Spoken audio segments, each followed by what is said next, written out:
नमस्कार, मैं ऋचा सिंह और आप देख रहे हैं सी न्यूज भारत। खबर कन्नौज से है, जहां राष्ट्रीय विधिक सेवा प्राधिकरण एवं राष्ट्रीय महिला आयोग के तत्वाधान में आज से 31 जुलाई तक महिलाओं के हित संरक्षण कानूनी विषय पर आयोजित किए जाने वाले विधिक कार्यक्रमों के तहत विधिक सेवा प्राधिकरण के निर्देश पर शहर के स्कूल में छात्र छात्राओं को एवं स्टाफ को उनके हक एवं अधिकारों के बारे में जागरूक किया गया। कन्नौज जिला जज अजय कुमार श्रीवास्तव जिला विधिक सेवा प्राधिकरण के निर्देश पर शहर के गोमती गर्ल्स इंटर कॉलेज में अपर जिला जज लवली जायसवाल जिला प्राधिकरण की अध्यक्षता में जागरूकता शिविर का आयोजन किया गया, जिसमें घरेलू महिलाओं और 15 वर्ष से कम की बालिकाओं द्वारा प्रतिभाग किया गया। शिविर में एक पैनल का आयोजन किया गया, जिसमें डॉक्टर, पुलिस प्रशासनिक विभाग आदि सभी लोगों ने हिस्सा लिया। वहीं अपर जिला जज लवली जायसवाल द्वारा शिविर में महिलाओं एवं छात्राओं को बताया गया कि कानूनी अधिकार के प्रति किस तरह से सजग रहना चाहिए। आगे उन्होंने क्या कुछ कहा, आइए आपको सुनाते हैं। किस तरह का कार्यक्रम ये आज राष्ट्रीय विधिक सेवा प्राधिकरण और हमारी राष्ट्रीय महिला आयोग के संयुक्त तत्वाधान में महिलाओं के जो भी कानून उनकी सुरक्षा के लिए, उनके बेहतर के लिए जो भी कानून बनाए गए हैं उनके प्रचार प्रसार के लिए ये हमारा एक महिलाओं के विधिक अधिकारों के संबंध में एक हमारा शिविर आयोजित किया गया है, जिसमें मुख्यतः 3 तरीके की महिलाओं को हमने लिया। हमारी घरेलू महिलाएं, ऐसी महिलाएं जो किसी सरकारी संस्था में, किसी गैर सरकारी संस्था में, इवन ऐसी महिलाएं जो किसी के घरों में भी काम करती हैं वो, और जो हमारी 15 से 18 साल की बच्चियां हैं उनको हमने इस शिविर में शामिल किया है। ये डायरेक्शन हमारे पास हमारी राष्ट्रीय विधिक सेवा प्राधिकरण से था, क्योंकि ये वो वर्ग है जिसके सामने बहुत तरीके की समस्याएं आती हैं, और अगर हमने इस वर्ग को शिक्षित कर दिया, अगर इस वर्ग को हमने कानून, महिलाओं के संबंधित कानूनों के बारे में बता दिया, तो वो मेरे ख्याल से फिर एक बहुत बड़े महिलाओं के वर्ग में जाकर के वो इनकी समस्याओं को सुन करके उनका सोल्यूशन कर सकती हैं। जैसा कि हम लोगों के पास टॉपिक्स आए थे वहां से, फैमिली लॉ से रिलेटेड क्या उन महिलाओं की समस्याएं हो सकती है कि अगर किसी को मेंटेनेंस चाहिए तो उसे कहाँ अप्रोच करना होगा, अगर किसी का विवाह हुआ है, विवाह में अगर उसकी चीजें नहीं चल रही है ठीक, तो डिवोर्स अगर उसको लेना है तो डिवोर्स लेने के लिए क्या प्रक्रिया होगी, उसकी जुडिशियल सेपरेशन होता है उसमें क्या प्रक्रिया अपनाई जाती है, जो आजकल महिलाएं हैं 2005 के संशोधन के बाद संपत्ति में किस तरीके से उनका अधिकार दे दिया गया है, उसके विषय में चर्चा करने के लिए आज हम आए। जो हमारे आपराधिक न्याय शास्त्र है उसमें जैसे कि अभी आप लोगों ने देखा, हम लोग एक छोटी छोटी क्लिपिंग्स के माध्यम से भी हम बच्चों को बताना चाह रहे थे कि पॉक्सो एक्ट क्या है।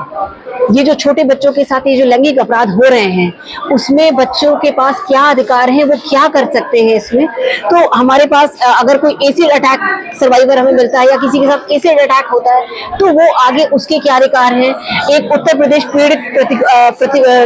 क्षतिपूर्ति योजना चलाई जा रही है सरकार की ओर से, उस क्षतिपूर्ति योजना में पूरी कैटेगरी बनी हुई है कि अगर कोई रेप विक्टिम है तो उसका प्रतिकर कितना हो सकता है, कोई एसिड अटैक सर्वाइवर है उसका प्रतिकर कितना हो सकता है, और ये प्रतिकर उसे एंट्रिम लेवल पर भी मिल सकता है और परमानेंट तौर पर भी मिल सकता है। एंट्रिम लेवल मतलब कि जब मुकदमा चल रहा है, मुकदमा लड़ने के लिए भी उसको इस तरीके की सुविधा दी जा रही है और उसके बाद भी उसको दी जा रही है।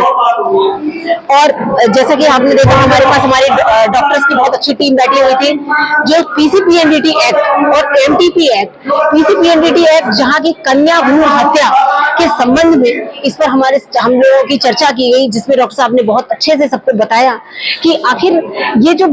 घटता हुआ लिंग अनुपात है, घट किसका रहा है, महिलाओं का, कन्याओं का। क्योंकि आज भी हम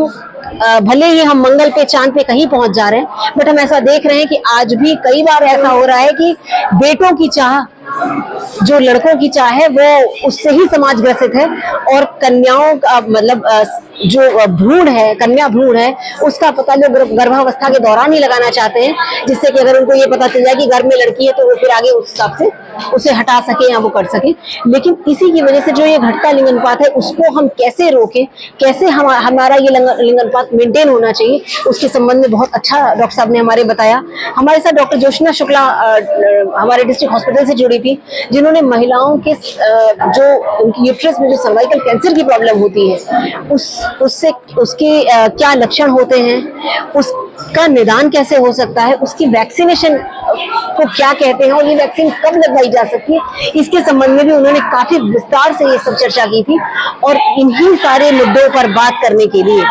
ये हमने एक विधिक साक्षरता शिविर आयोजित किया था। और मुझे इस बात का पूरा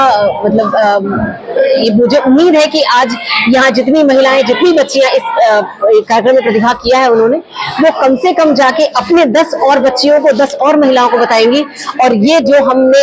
जन जागरूकता, एक महिलाओं के प्रति जो जागरूकता का जो शिविर आयोजित किया है, ये निश्चित ही सफलता प्राप्त करेगा। और बहुत सारी महिलाओं को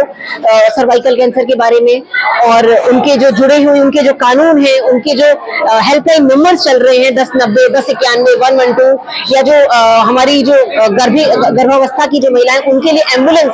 गर्भावस्था की महिलाओं के लिए स्पेशल एम्बुलेंस नंबर है 102। आई थिंक ये भी सबको नहीं पता होगा, तो हम ये लेकर के आए हैं। हमारी बुकलेट भी आई हुई है, इसमें हमने अपनी सारी महिलाओं से जुड़े जितने भी कानून हैं, हमने इस एक किताब में वो सारी चीजें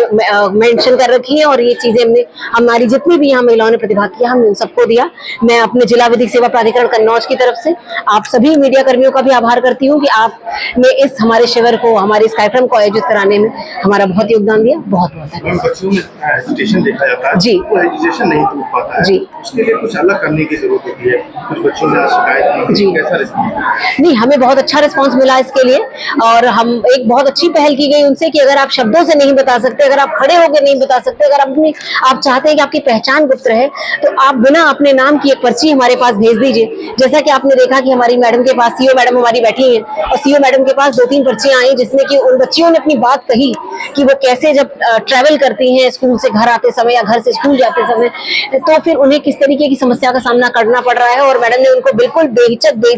बताया कि भाई आप उस टेम्पो का आप नंबर नोट करें,